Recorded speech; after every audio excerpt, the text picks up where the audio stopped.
right. Well, welcome back to the SFC at 35, Preserving Our Past, Playing for Our Future. I'm Steve Weiss. I'm the curator of the Southern Folklife Collection, and I'm happy to introduce our next session, which is a workshop, Practicing with the Archive, a hands-on exploration of creative music research. And that's with Tatiana Hargreaves Taylor Barrett and Aaron Smithers. So let me turn it over to you, Tatiana. Hey everybody. Hi. It's really nice to be here. And I'm so glad that we can be here even though it's online. I was really looking forward to being in person. But I think this will still be a fun workshop. And I wanted to start because we want this to be a little bit more interactive. If you're in attendance, could you put in the Q&A box maybe just your name, if you want to share your pronouns and where you're joining us from, so we get a chance to know you a little bit since we will be asking you to participate later in the workshop. So I'll give you all a moment to just put those in the Q&A box. So the idea with this workshop was to tie together some of these different themes for today. This morning we had a great panel talking about country music industry, and then after this workshop we'll have songwriters in the round, hearing from some musicians and organizers and this more grassroots side of country and Americana music. And with this workshop, we're looking at how can we utilize archival materials in our creative process as musicians, as writers, and what can we learn from archival materials that maybe isn't available through the more industry side of things. And I'm so excited that I have Taylor Barrett and Aaron Smithers joining me today. Really great folks, really great archivists. And I'm seeing people joining us in the chat. Hello, everybody. And we're going to start with Taylor sharing a little bit about her experience working with Rhiannon Giddens from the archivist side of things when an artist comes in and wants to use archival materials. So I'll hand it off to you, Taylor. Great. Hi, everyone. My name is Taylor Barrett, and I am the Southern Futures Archivist and Digital Project Lead over at Carolina Performing Arts. And yeah, just as Tatiana said, I'm going to bring you all through kind of my experience working with Rhiannon. But since we are here to think and talk about music, I actually wanted to start with some music and then kind of go from there. So I'm going to share my screen here. Let's see. All righty, so we're going to listen to a song for a couple minutes and then we're going to talk. Well, I'm going to talk.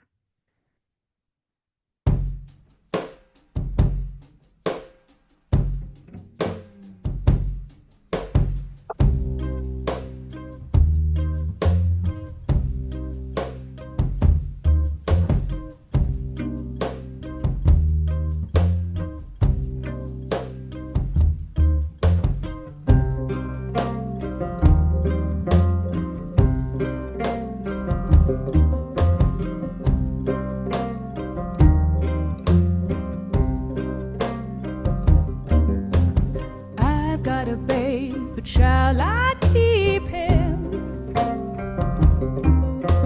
'Twill come the day when I'll be weeping, but how can I love him any less? This little babe upon my breast.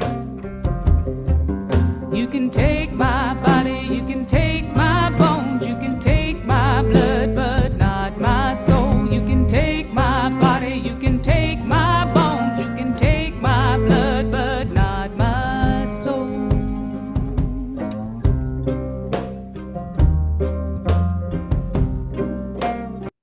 Okay, so this song was written by Rhiannon. I actually don't know the year, but it was written a while ago. And so Rhiannon has been working kind of in dialogue with the historic record for a long time, long since before she came to UNC.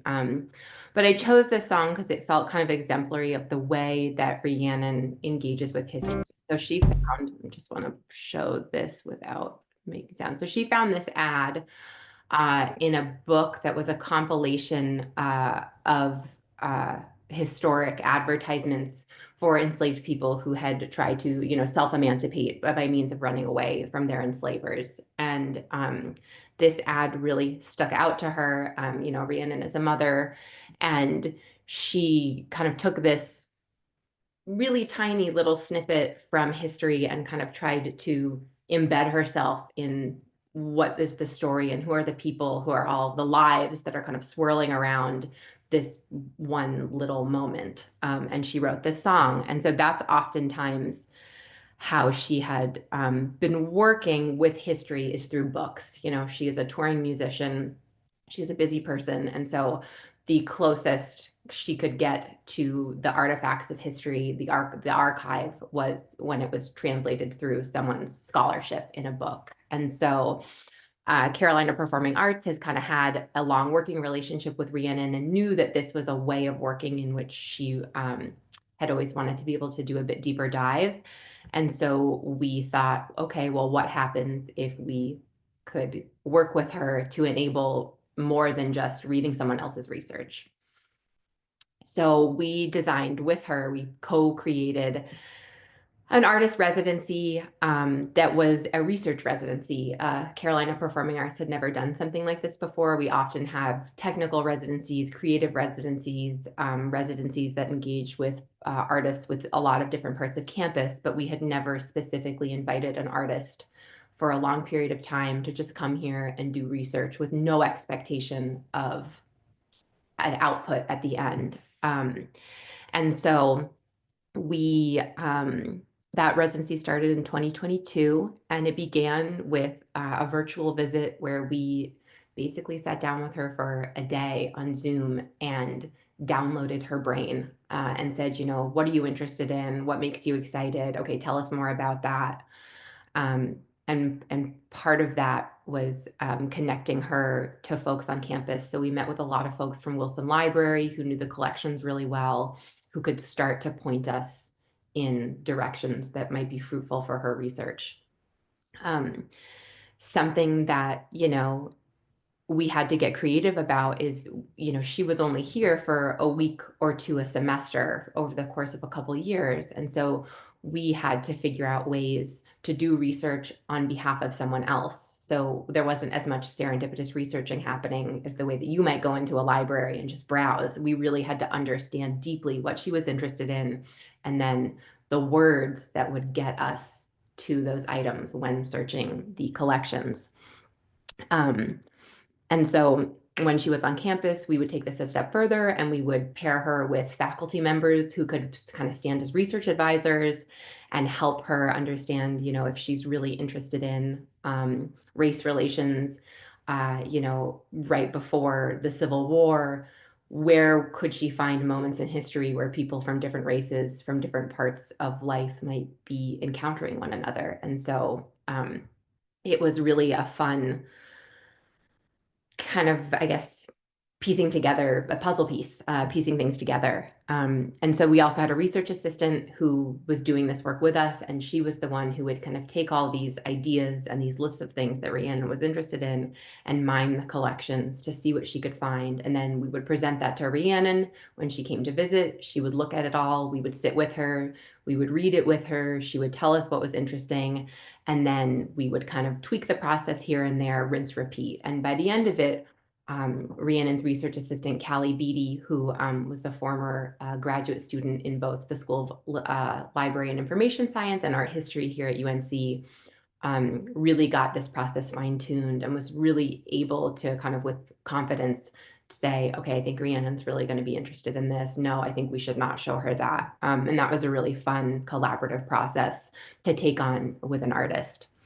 And so Rhiannon was, like I kind of alluded to, she was really interested in not just musically, but culturally, these moments where folks from different parts of life that were usually segregated by race, by culture, by ethnicity, by socioeconomic standing, where were these kind of fissures in these boundaries, and where were these people, encountering each other? How were they thinking about each other? And how did that eventually impact the creative process? But she was just interested in day-to-day life. What did it look like, 1830s to 1910s in the American South? And something that I think is important to acknowledge is kind of any collection has its limitations around what you might or might not be able to find based off of how it's organized, based off of how it's cataloged, when it was cataloged.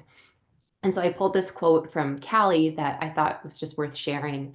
And she talks about kind of the inherent bias that collections are created in, and how that limits what you're able to find. So, based off of subject headings or words that are used in a finding aid, which I think Erin will talk about a little bit later, it really limits how you might be able to find something as kind of ephemeral as a Black person and an Irish person encountering each other in a speakeasy in North Carolina in 1880, right? That's a thing that you can't really search unless you might know the really sneaky words to get around it. And so that was something that was challenging. And it was especially challenging to find items that were created by people of color from this time period. And that was something Rhiannon really wanted to encounter. And so that brings us to an example of that we were able to find. And this was a letter and a poem written by the North Carolina poet George Moses Horton, who spent a good portion of his life enslaved in North Carolina. And I chose to share about this document because it really illustrates something that was really exciting to Rhiannon. And it was exciting for multiple ways, in multiple ways. The first being, as I just mentioned, it's the actual voice of a person of color. It's not a white person talking about a person of color, but there's some authorship here that is quite challenging to find from this time period, just across the board, based off of what is saved, what was deemed important, literacy rates, access to being able to legally know how to read and write. And so this was super exciting for her. But additionally, it added kind of another layer of complication of the archival record, because George Moses Horton wrote this letter and poem in the conditions of slavery. So it also brings up ideas of how free and honest one is able to be, and the really kind of just subtle cultural limitations around what we can and can't infer from the archival record. And so this letter and accompanying poem where Horton is petitioning for his freedom, which he did not get, was just really fascinating to her. And I think it was especially fascinating in light of her deep kind of work with the archival records around Omar ibn Said, some of which are also held in Wilson and were written when Ibn Said was enslaved. And so this was really exciting for her. And she did, like I said, she did this this research with no kind of end idea of what she was going to do with any of it. But it was just this kind of active sifting through history, collecting as many different voices as she could gain access to, and then kind of seeing how they filter through her mind as she, continues her creative practice. So this poem and more can be found. We've documented this all on our Southern Futures website. So if you want to hear Rhiannon talk more about this poem, you can do that. You can also hear her talk about other items that she found particularly exciting in the archive. You can hear from her research assistant. You can kind of understand the creative and scholarly network that kind of organically grew up around this residency on our website. So I want to open it up here, and let me see if I can make this full screen. Actually, I don't think I need to. I don't think you see my background. So yeah, so this is the page dedicated to her research residency. If you want to learn more about it, I encourage you all to check out our website. The URL is right here, southernfuturescpa.org. There's photos, there's videos, there's archival documents. You can learn more about her other project, Omar, which uses a lot of archival materials. And this in and of itself is kind of a digital archive of not only her experience and residency, but also a lot of our other artists' residencies. And a lot of them are engaging with the archive, with history, and bringing that into music, but also dance, performance, theater. And so I think this could be a fun resource for folks who, you know, might be inspired by her work and want to work more with the archive. So that's my little portion. I'm going to turn it, I think, back to Tatiana. And if you all have questions later, I'm happy to answer them. Thanks. Thank you so much, Taylor. It's so great to hear from you and hear about your process and Rhiannon's process with that, and maybe give us some inspiration as we transition into this hands-on part of the workshop.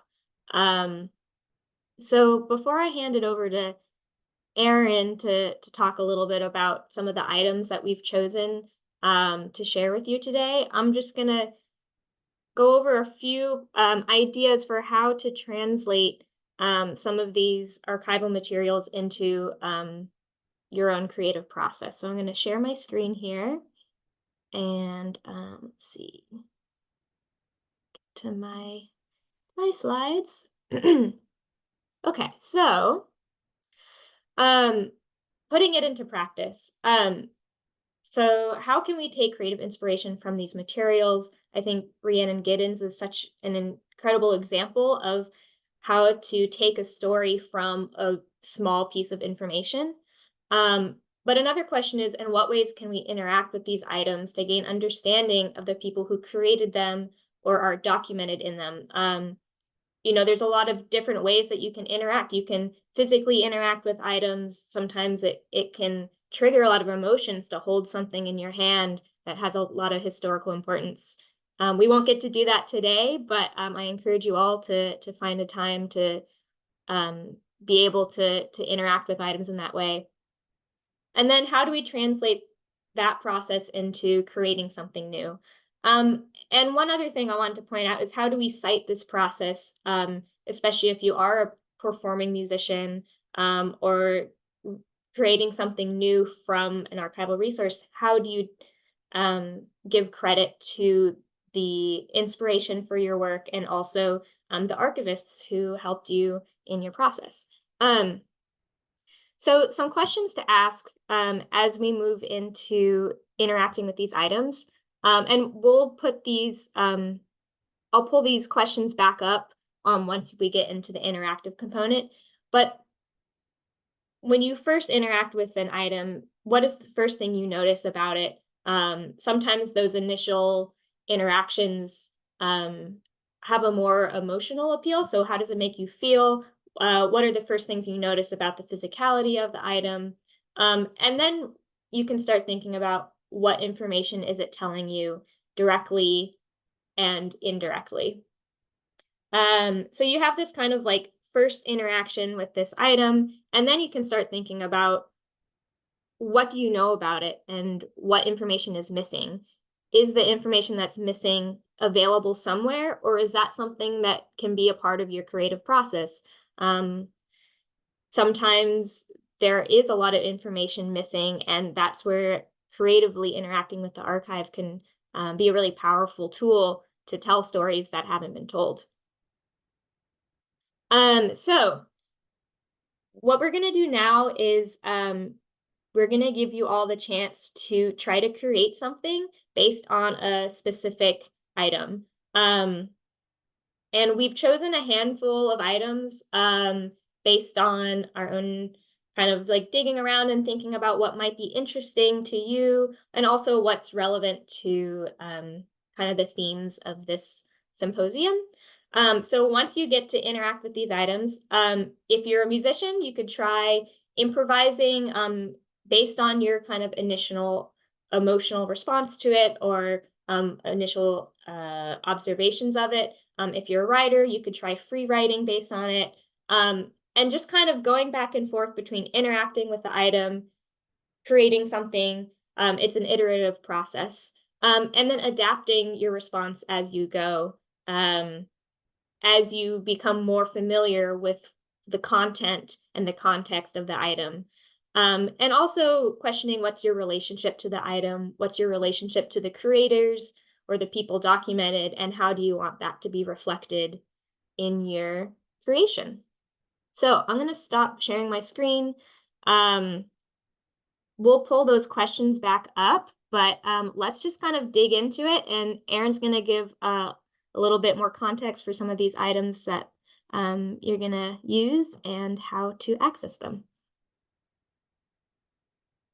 Oh, I think you're still muted, Erin. I am. Thank you. Thanks, Tatiana.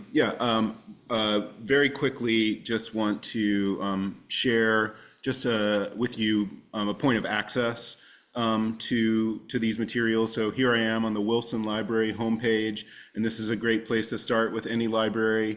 And certainly you can go to search the special collections. And on our search page here, we have two search bars.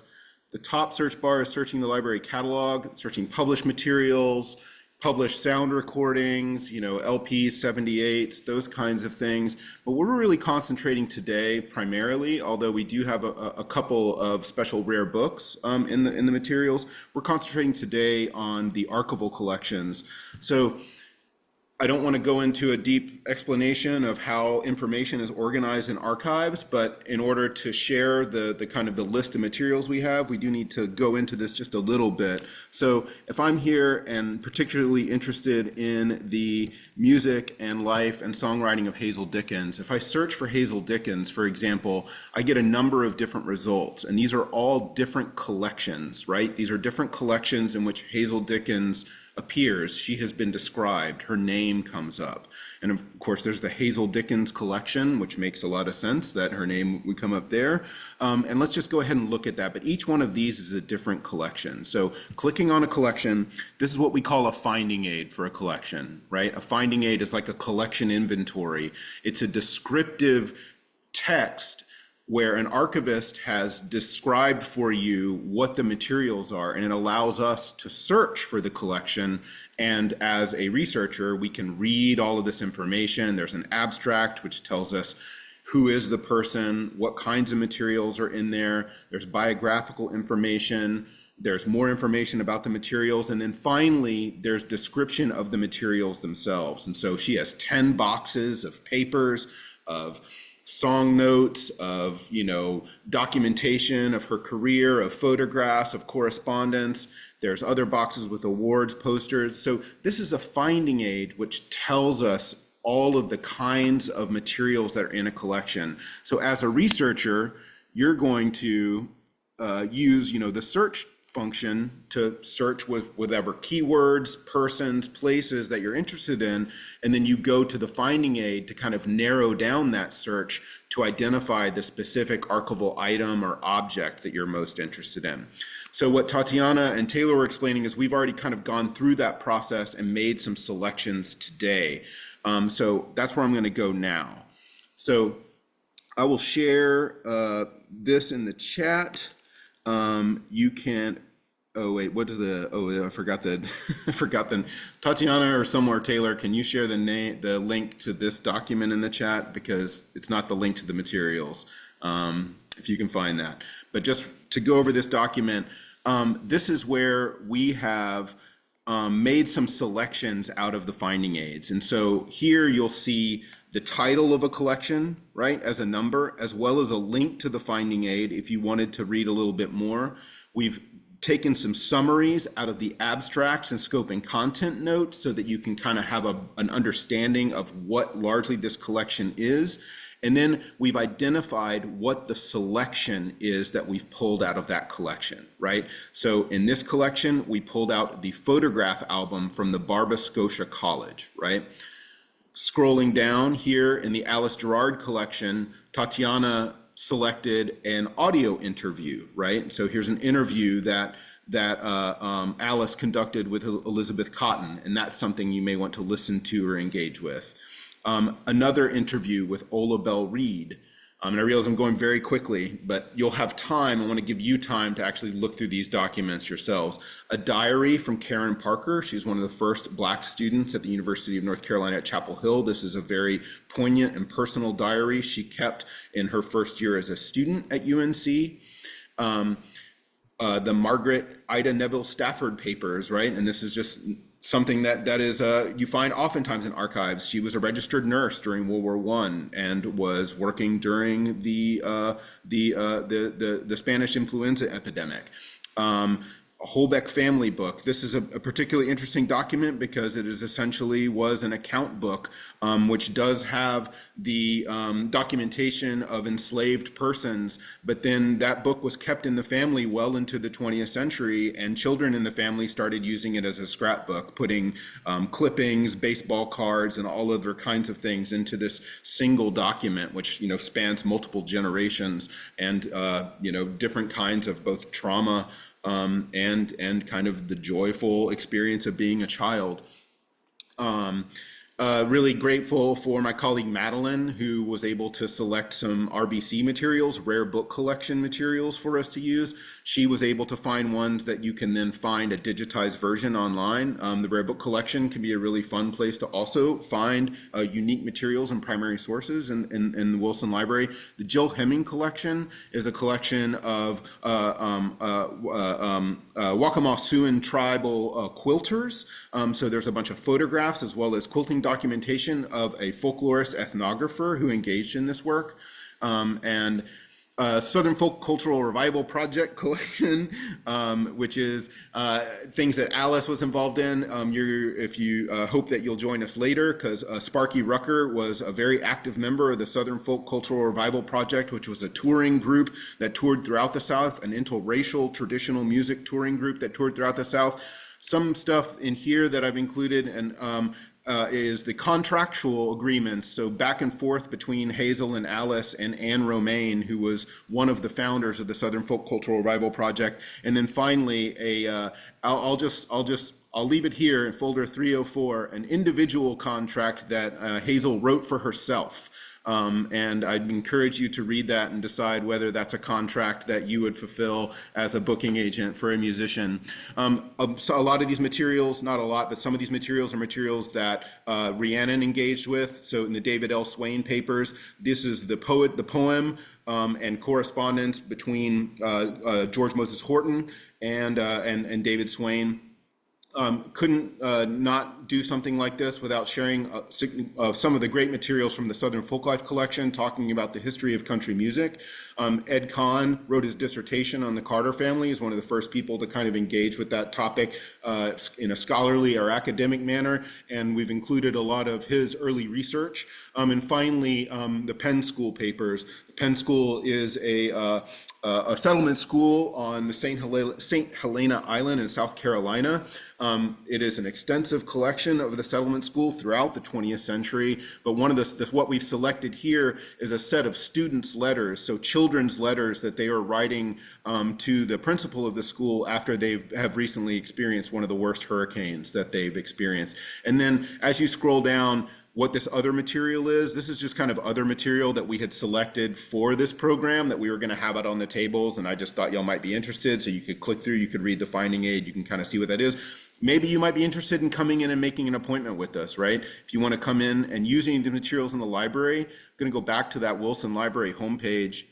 I'd encourage you to just either send us an email, or you can always reach out to a librarian. And here's a place where you can make an appointment with any of these librarians. You can make an appointment with me, Jason, Matt, Sarah, and we'd love to talk to you about making an appointment to access these materials, maybe bring in a class, bring in a group, or however your research might take you. So that document, which some of you are in now, these links, there is a Google Drive, which you will all have access to, and each one of those collections is in here. So when you're reading that document, you're like, oh, I want to see the David Swain collection. Well, you go over here, and that's collection 00706. And so you can open up this PDF, and I hope that someone will be brave and take on the 19th century handwriting. This is pretty good 19th century handwriting, and it's not even bleeding through that much from the backside. So there's some really interesting things to look at there. But as you go through this Google Drive, you can find digitized content from all of those collections in that list, right? So for the next, I would say probably 20-ish minutes, we're just going to have some solo work time. But don't forget that the Q&A exists. And as a librarian, the best research happens in conversation. In listening to Taylor talk about working with Rhiannon and how Callie Beatty worked with Rhiannon, like all of that work came through multiple different kinds of conversations with different experts, with people with different points of view. And, one of the best parts about being a librarian is that I get to talk to researchers all the time about their research. And then through that conversation is how we generally are able to take that next step. So as you're looking in these materials, I hope that you'll use the Q&A and put a question or an observation or really anything that comes to mind as you're kind of like engaging with the questions that Tatiana shared with us, right? So like, what is this object? Right? How do I understand it? What kind of story can I tell with it? And then that really important question that Taylor also was talking about, what information am I not finding, right? What silences are here and how do I fill those? Do I fill those with my own creative output, or do I fill those with like looking for other kinds of materials that may better inform this kind of complex idea? So I'm going to quit talking now. I haven't been looking at the chat, but hopefully there's some links in there. If there's not, we'll get some links in there to you. Probably should have thought about that a little more, so that you can access this Google Drive and this document. Does that all make sense? I can't see any of your faces. Awesome. Thank you so much, Aaron. Really appreciate all the work you put into compiling and like last minute making sure that we have digital access to this stuff. So I think everyone should have a link to the chat. So just have some free time to explore these items and maybe start brainstorming or creating something new with it. And always ask questions.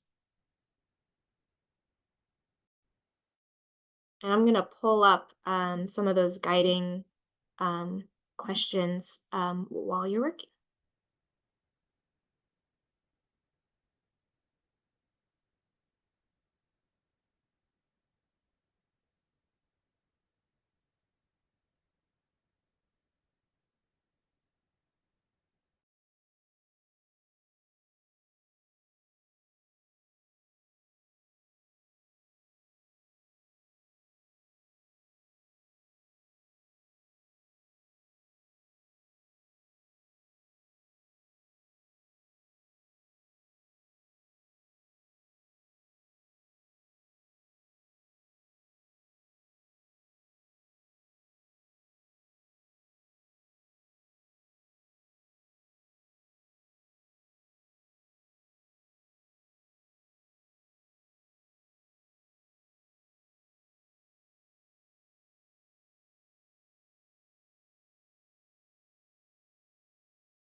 So we're gonna give everyone about 5 more minutes to keep exploring and maybe working on some initial ideas.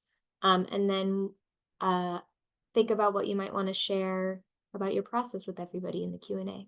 So about 5 more minutes.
So I think the chat has now been enabled for all participants. So if you want to put in the chat what materials you were looking at, what kinds of um, creative ideas you were getting out of that, what your process was like, go ahead and start putting that in the chat.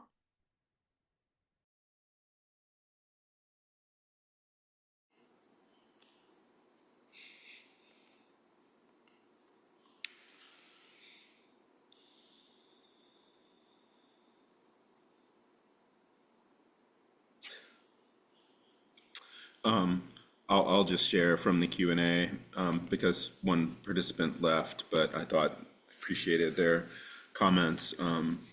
They were looking at the Barber Scotia college photos and just shared that it really blew their mind and just elicited a lot of feelings looking at the pictures about the power of women teaching women and creating space, especially to uplift Black women in North Carolina to get an education in post-Civil War. And that was just I thought that was a good comment. And, you know, we didn't have a lot of time with these things. So that kind of first impression is really kind of like what we're talking about here, I think.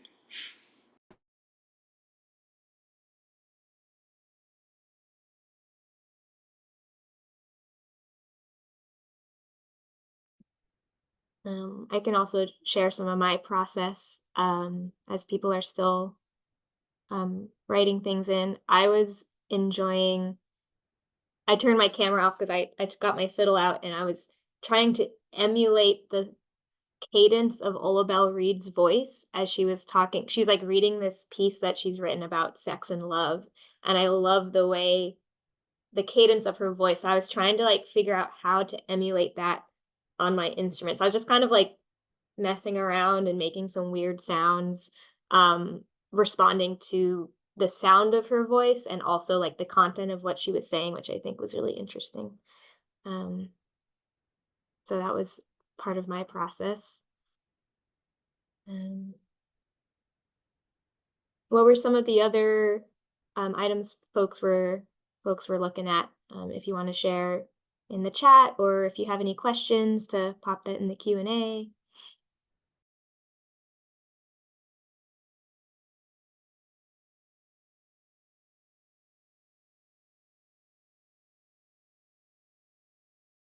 While people are typing, I'll share. I'm not a musical artist nor a writer, but I really couldn't get. I looked at one thing that entire time, and it was the Horlbeck family book that Aaron shared. That thing is not. That's absolutely nuts. And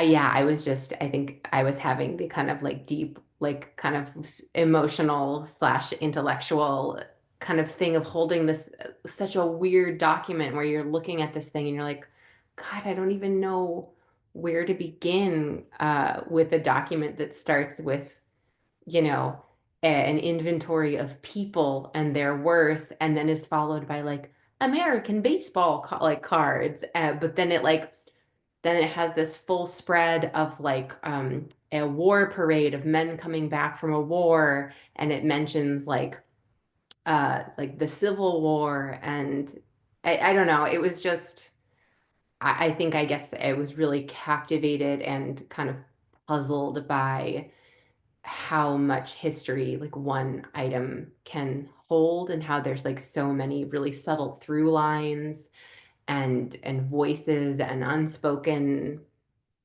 I don't know. I was just really, really captivated by that document, and did ask Aaron if I could send it to Rhiannon, because it's just one of those things that it's just I found it mind-boggling.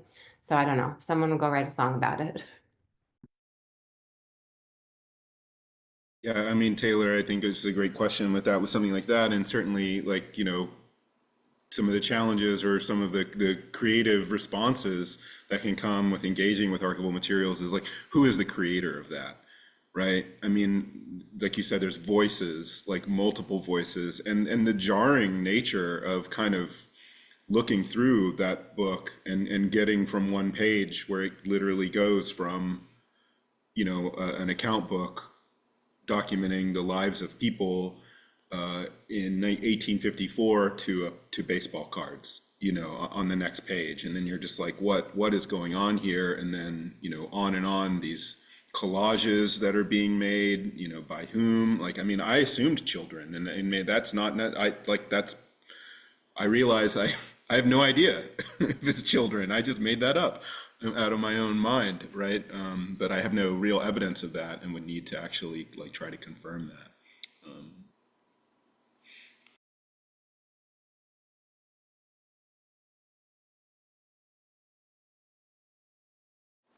John Loy shared in the chat, I love the timbre and pitch of Ola Bell's voice as well. He's struck by the strength and the accuracy. He wants to explore different voicing and chords that would not have been prevalent at the time and pair it with modern day instruments and processes. Very interesting, John. Thank you. I've also got some folks in the Q&A. Colby, found the Margaret Ida Neville Stafford papers fascinating, and Travis really loved hearing Alice Gerard's voice from 45 years ago and hearing Elizabeth Cotton speak about the challenges of travel and finance and from a working musician. Travis says, same as it ever was. And Elizabeth's comments that the Lord is my shepherd and I shall not want, and I don't want for much, just to keep working. Yeah, there's really wonderful, super personal things that come out of the archive that still resonate. And I think that can be a really wonderful place to start creatively, is you kind of have these really intimate moments with people that you might not know. I mean, you know, we all know of Elizabeth Cotton, but I think regardless of whether the person is well known or not, you are often afforded like really deep humanizing moments with folks that you didn't maybe know existed, you know, 2 minutes prior to opening someone's diary. And I think that can be really inspiring in the creative process. And Yeah, I agree with that, and I feel like I've interacted with that on a personal level as a musician and also someone who has worked on the other end, like doing archival processing. Um, There was a question in the panel this morning about what work has been done to trace like lineages in Black country music. And I think that's another powerful tool that can be used in using archival sources, is there is this more personal side of it that, you know, you have to, especially looking for marginalized voices in the archive, you have to kind of work around some of the descriptions and the silences. But when you do find those materials, they can provide so much emotion and missing information that not only is important from like a scholarly point of view, but also from a creative perspective, and having that more personalized approach and being able to connect with maybe musical ancestors that you wouldn't have been able to connect with in person. So I find that powerful and interesting from a musician's perspective and an academic's perspective of connecting with these lineages that maybe you don't have a direct personal connection with, but there is that element of being able to connect through archival materials.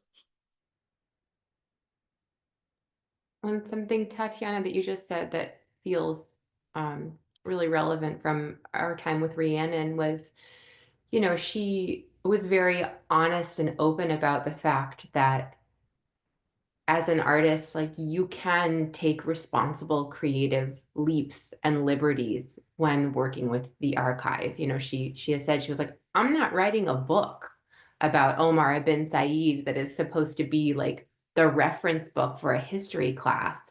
I'm inspired by what I have learned about this person's life and how I connect to their story on an emotional, creative level. And so I'm going to make an opera about that. But I'm not claiming that any of this ever actually happened and is indisputable fact. And I think that I really appreciated the kind of care and consideration that she took when dealing with real people's lives, but allowing herself some kind of wiggle room creatively to take inspiration without necessarily being beholden to like being a biographer. And so I think that there are ways that, you know, you can move through working with history where you can be freed from having to, you know, feel like you are writing like the truth, but you can do it in a way that's sensitive. And that was something that I don't think I maybe noticed at first, and she like helped me understand that process through working with her, and I appreciated that.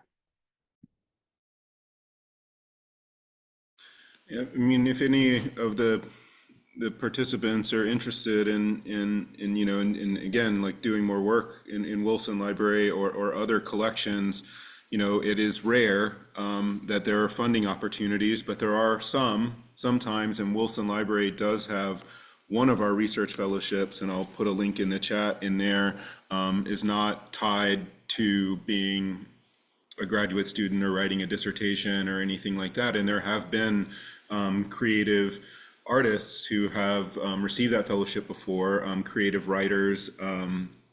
Thanks, Katie.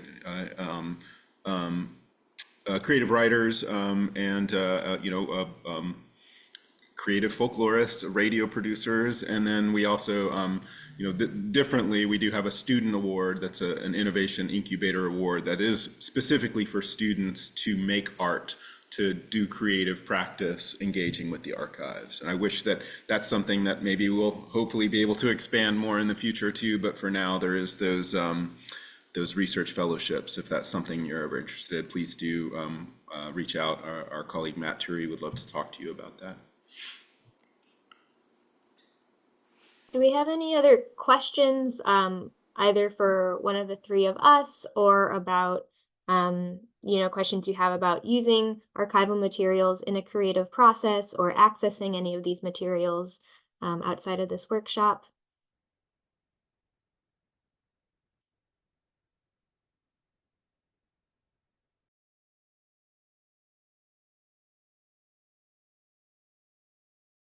We got Bill Ferris in the chat saying, "This is a truly inspiring moment as each of the speakers show how these rich archives and their gifted curators transform and inspire the lives artists, scholars, and students who are privileged to work with them. Delivering this message through the internet on Zoom like this should be a high priority for future programs at Wilson Library. Congratulations." Thank you, Bill. That's so nice. Yeah, we were talking earlier. It's been really fun preparing for this workshop, and we'd love to try another form of it in person sometime, since we put, you know, all this energy into putting it together, and it's great to do it over Zoom, but it would be really great to get to do this in person and have even more interaction. And Kamar says, "Thank you, really generative to consider all the creative possibilities of working with archives. Would love to do this in person."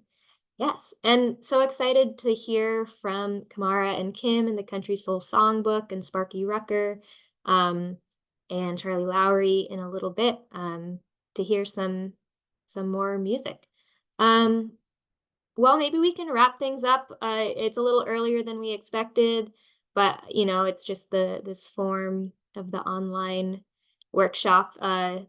Time feels different on the internet. Any other questions before we wrap things up? Or any other comments from Taylor or Aaron?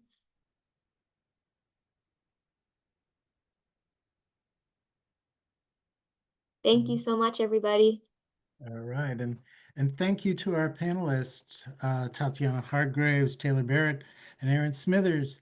And so we're going to take a break now, and we're going to come back at 2:30 for our third panel, Songwriters in the Round, singing the songbook Past, Present, and Future with Charlie Lowry, Sparky and Rhonda Rucker, and Kim Register and Kamara Thomas. So please join us then. We'll see you in a little bit. Thanks for tuning in.